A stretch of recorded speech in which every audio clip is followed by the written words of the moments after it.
কালীপদ সরেন সাংসদ রাজ্যসভার সামিরুল ইসলাম মহাশয়, ইনারা একাধিকবার ভারত সরকারের দৃষ্টি আকর্ষণ করেছেন যে সাঁওতাল জাতির ধর্ম হচ্ছে সারি ধর্ম, সেই ধর্মের জন্য পৃথক একটা কোড দিতে হবে। এটা আপনারা স্মরণে রাখবেন।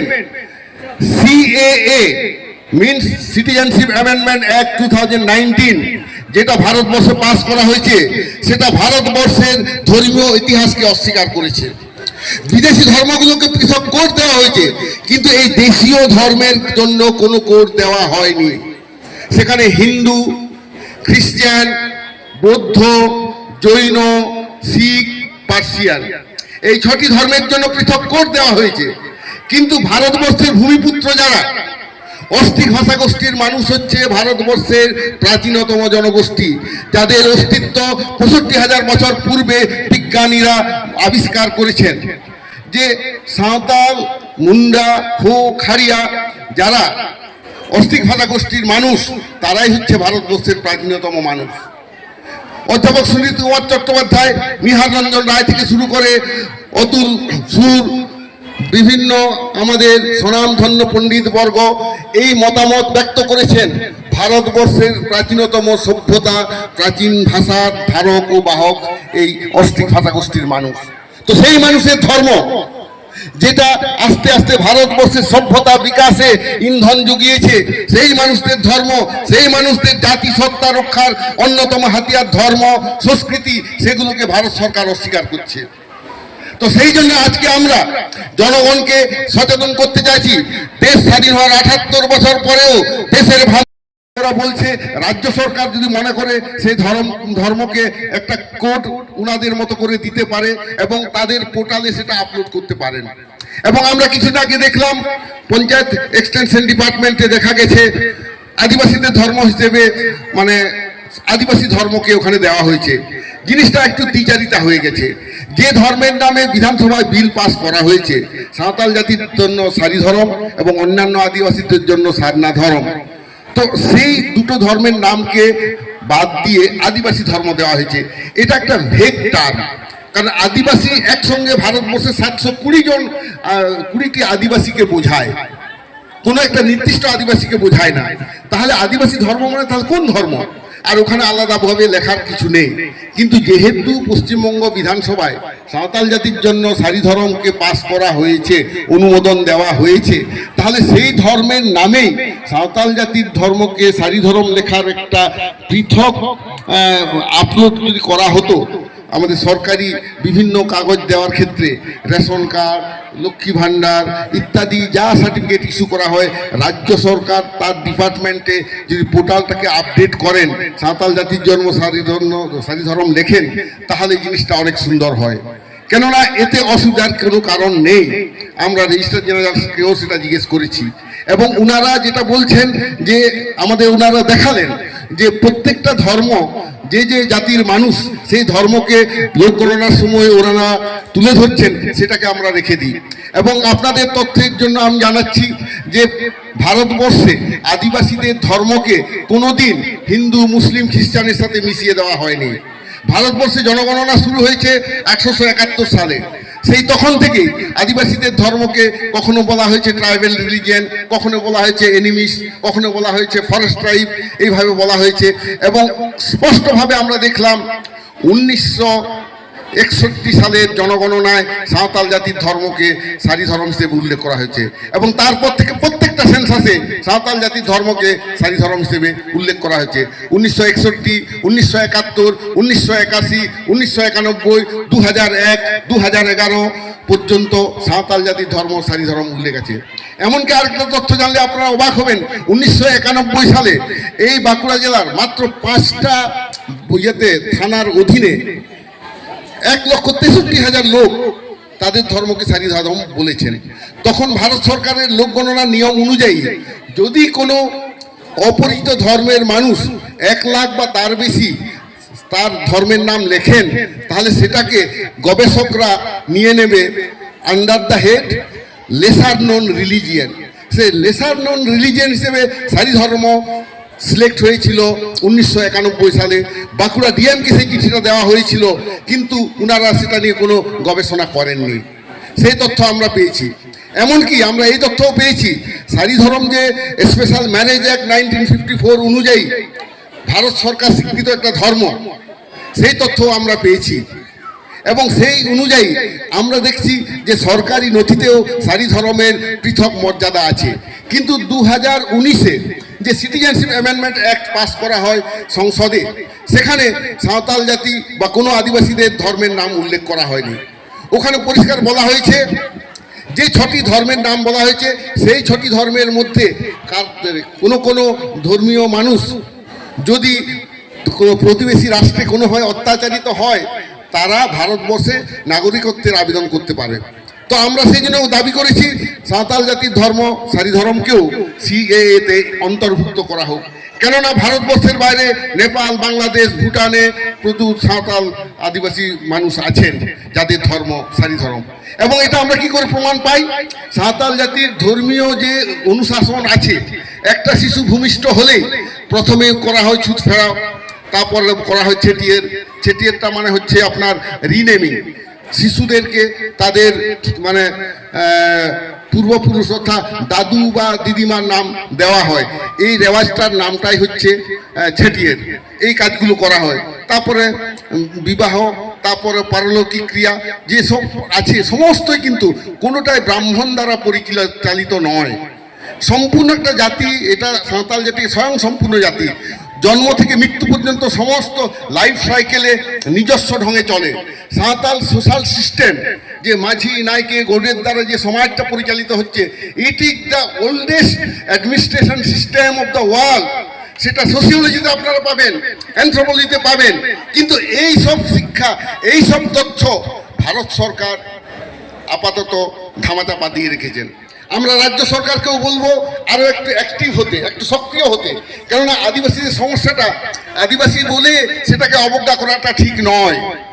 কারণ ভারতবর্ষের প্রতিটি সে ভাষা বলুন, সংস্কৃতি বলুন, সব কটাতে আদিবাসীদের একটা ছাপ আছে, আদিবাসীদের একটা অবদান আছে। ভারতবর্ষের সভ্যতা বিকাশে আদিবাসীদের অবদান অস্বীকার করা যায় না।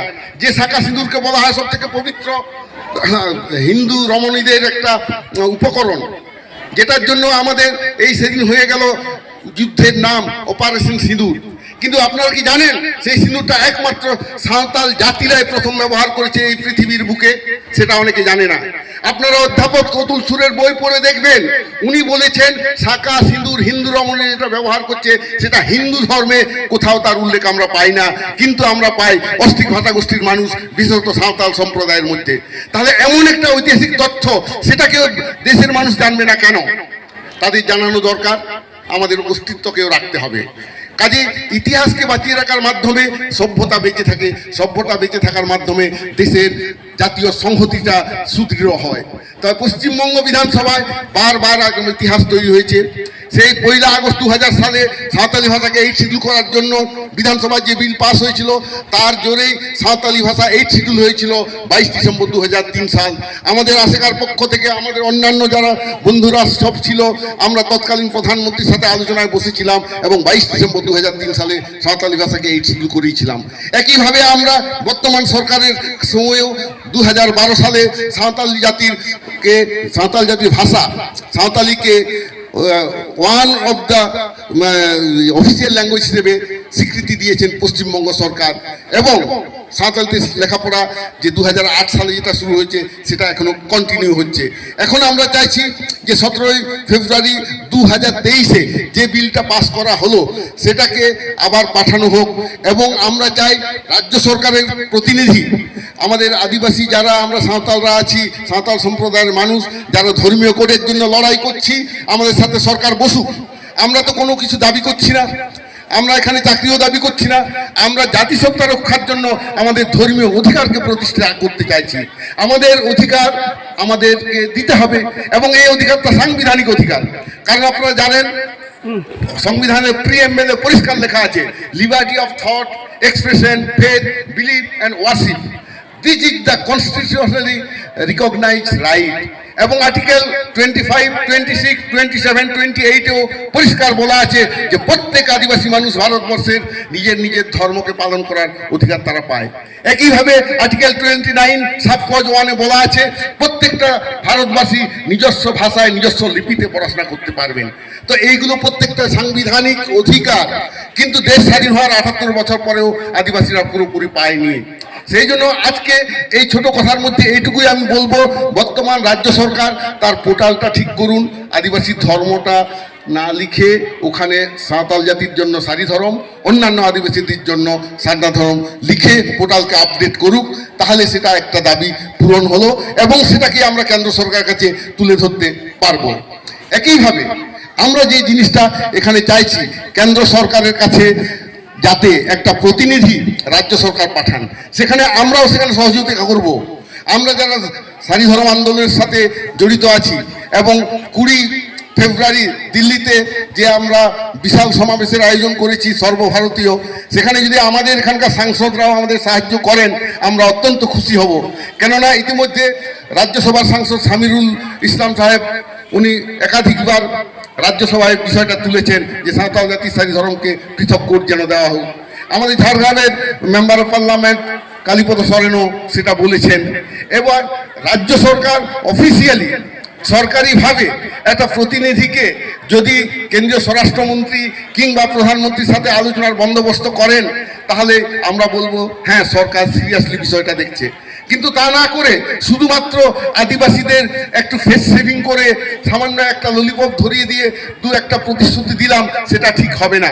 দেশ স্বাধীন হওয়ার পর 78 বছর আমরা অপেক্ষা করে আছি, আর কতদিন আমাদের ধর্মকে এভাবে ব্রাত্য করে রাখা হবে? সেই জন্য আজকে আমরা পথে নেমেছি। পরবর্তীকালে এই আন্দোলন আরও বিশাল আকার ধারণ করবে আমাদের বিশ্বাস। সেই জন্যে আজকে আমরা বিশেষ করে আমাদের রাজ্য সরকারের যারা দূত আছেন, আমাদের বিধায়ক মহাশয় আর আমাদের জেলা সভাপতি মহাশয় এবং আমাদের পুলিশ আধিকারিক যারা আছেন এবং অন্যান্য জনগণ যারা আছেন, আমাদের সাঁওতাল জাতির প্রতিবেশী হিসেবে যারা আছেন অসাঁওতাল জনগণ, তাদের কাছে আমরা বলছি আপনারাও সহমর্মিতা দেখান, আপনারাও সহযোগিতা করুন। আমরা জনগণের যারা এখানে প্রতিনিধি তাদের কাছে এই বিষয়টা তুলে ধরছি এবং সেটা অ্যাপ্রোপ্রিয়েট জায়গায় রাজ্য সরকারের কাছে যেন বিষয়টা পৌঁছায়। যাই হোক, আমাদের অনেক দাবি থাকলেও এইটুকুই আমি শুধু বলবো, লাস্টে এইটুকু একটু জুড়ে দেব। আমাদের পশ্চিমবঙ্গে স্যার সাঁওতালি ভাষায় শিক্ষা শুরু হয়েছে 2008 সাল থেকে, কিন্তু অত্যন্ত পরিতাপ এবং দুর্ভাগ্যের বিষয় বহু সাঁওতালি মাধ্যম বিদ্যালয়ে এখনো স্থায়ী শিক্ষক নিয়োগ করা হয়নি। এখনো স্কুলগুলো সাঁওতাল মাধ্যমের হোস্টেলগুলো সব বন্ধ হয়ে পড়ে আছে। পুরুলিয়াতেই প্রায় 120টা হোস্টেল বন্ধ হয়ে আছে। আপনারা এই বিষয়টা লক্ষ্য করুন। প্রয়োজনে আমাদের যে ট্রাইবাল অ্যাডভাইজারি কাউন্সিল আছে সেখানেও যদি আপনারা সাহায্য চান, আমাদের যা পরিকাঠামো আছে আমরা কিন্তু সরকারের মতো সেন্সাস আমরা করতে পারবো, আমরা কিন্তু পরিষ্কারভাবে জিনিসটা তুলে ধরতে পারবো। আমরা সরকারের সঙ্গে সহযোগিতাই করতে চাই, আমরা সরকারের প্রতিদ্বন্দ্বী নই, আমরা সরকারের শুভাকাঙ্ক্ষী। কিন্তু সরকার যদি তার রাজধর্ম পালন না করে তাহলে আমাদের অধিকার আমাদেরকে ছিনিয়ে নিতে হবে, এ কথা বলতে আমি দ্বিধা করব না। কারণ এখানে স্বাধীন ভারতবর্ষে বাক স্বাধীনতা প্রত্যেকের আছে, স্বাধীন ভারতবর্ষে সাংবিধানিক অধিকার ভোগ করার অধিকার সকলেরই আছে। তা আপনারা যখন দায়িত্বে আছেন, আপনাদের কাছে বিনীত অনুরোধ, আমাদের কণ্ঠস্বর, আমাদের আশা আকাঙ্ক্ষা সরকারের কাছে আপনারা তুলে ধরবেন। এই কথা বলে সবাইকে আমার নমস্কার, ধন্যবাদ জানিয়ে আমি আমার বক্তব্য শেষ করলাম। নমস্কার, জোহার। জিতকর সারি ধরম, জিতকর সারি ধরম, জিতকর সারি ধরম, জোহার। একটা জিনিস আমি ভুলে গেলাম, আমাদের মুখ্যমন্ত্রী বলেছিলেন ইউনিফর্ম সিভিল কোড রাজ্য সরকার মানতে চাইছে না, আদিবাসীও এটা মানতে চায় না। সেই জন্য রাজ্য সরকার বিধানসভায় NTUCC বিল যেন একটা অ্যাপ্রুভ করেন, এটা আমাদের অনুরোধ স্যার।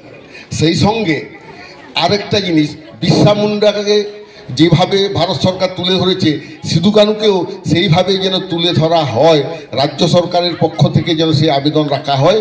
পশ্চিমবঙ্গ বিধানসভায় সিধু কানু অন্তত মূর্তি থাকা হোক এবং লোকসভাতেও সিধু কানুর মূর্তি রাখা হোক, এবং সাঁওতাল বিদ্রোহের ইতিহাস ভারতবর্ষের ইতিহাসে সিলেবাসে যেন অন্তর্ভুক্ত করা হয়। এগুলো স্যার আপনারা একটু লক্ষ্য করবেন। নমস্কার।